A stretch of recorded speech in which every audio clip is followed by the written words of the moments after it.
I want to take a bit of time to talk about using card synergies. I have this definition up here. I mean, you can read it. Things that do more together. There's some of these that are, I don't know, more involved, which are probably not really what I'm talking about. There's these things that are just like entire decks, like a Suit Gamble, a Lurker Hunting Grounds, Hermit Market Square. These are ones where there is like a very clear formula to how this deck works, and you should know that formula. Those are one category where it's just like the thing that you have to do to use them is you have to know how to play them.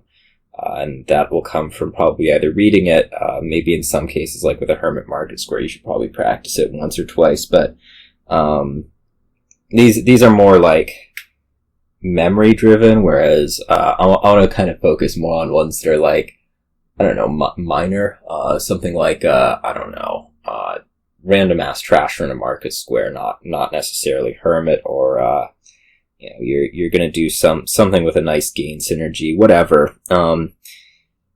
These ones, I think, it's even less so about reading with them as just having seen them before, because like nobody's gonna start talking like, oh, Ray's Market Square is this amazing combo. Like, no, you need to be able to see, like, this is what Market Square does, this is what Ray's does. I've played with them together before, and I know how this works.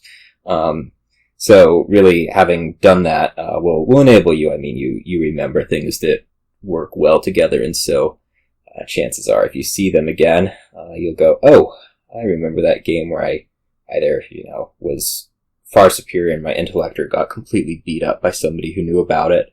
And you'll remember, and you'll see it again, you'll know to try to do it.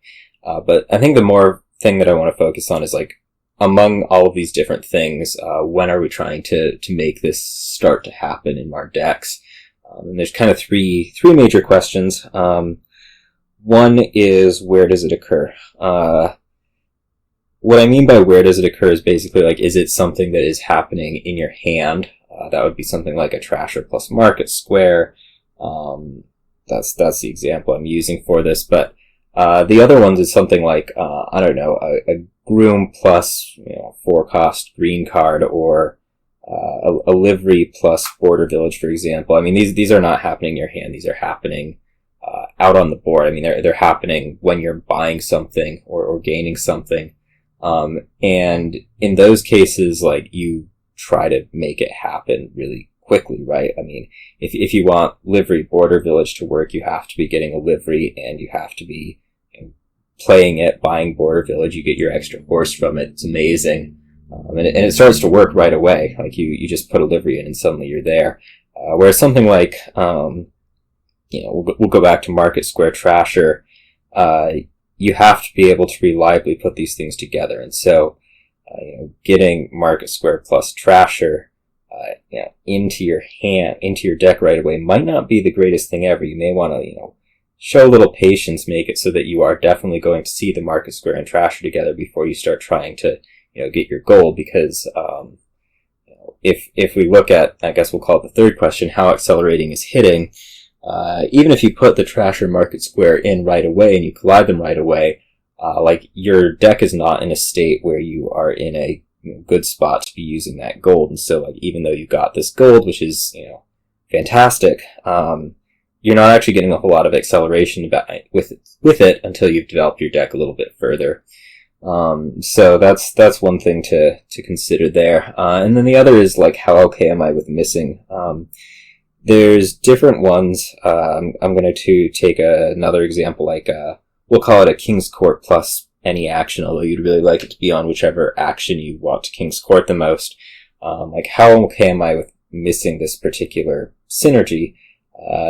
The answer there is probably not too bad, because, like, if my King's Court misses my best card to King's Court, probably it'll hit something else that I'm just okay with King's Courting, and, that'll be fantastic. And so, in that case, I'm sure okay with putting a King's Court in my deck earlier, then maybe I can consistently, reliably connect it with the thing that I really, really want a King's Court.